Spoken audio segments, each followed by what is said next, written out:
የፋኖን አርማ የሆነውን ባንዲራ ተሸክማችሁ የምትዞሩ አብራችሁ ሙስሊሞች ይህ ጥያቄ ለእናንተ ነው። ከፋኖ ጋር ተቀላቅላችሁ ዛችሁት የምትዞሩት ባንዲራ ትርጉሙ ምንድን ነው? የሶስቱንም ቀለማት ትርጉም አስረዱ እስኪ።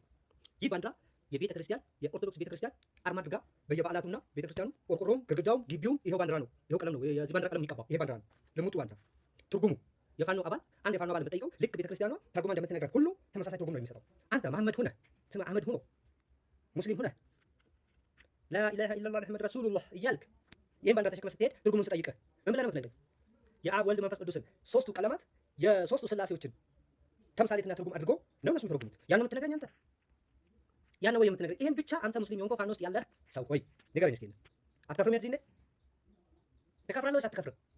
ሌላው ዛሬ በመስጊድ ገብተው እንደዚህ ሲጨፈጭፉ አንተ አይ ፋኖ አይደለም ያደረገው ብለህ ስታስተባብል ትንሽ ሳይሰማህ ቀርቶ መስጊድ ውስጥ የተገደሉት ተወሺ ቁርአን እንደዛ አድርገው ረግጠው ወርውረው ቀዳደው ሲጥሉ አትከፍርም? አንተ ስትደግፍ እነሱ አትከፍርም ወይ? እነሱ ባንዲራ ተሸክመህ ስትሄድ አንተ የኩፍር ባንዲራ ተሸካሚ ሆይ ውጣ፣ ከዛ ውስጥ ውጣ፣ ከቲማህ ይበላሽ ውጣ፣ ከፍርሃት ትሙት። የኩፍር ባንዲራ ተሸክመህ አትሄድ። አንተ ዱንያህንም አክራህንም አታበላሸው። የኩፍር ባንዲራ እንዴት ተሸክመህ ትሄዳለህ? ውጣ ከገዳይ ቡድን ውስጥ ውጣ፣ ከዛ በዳይ ቡድን ውስጥ ወንድሜ።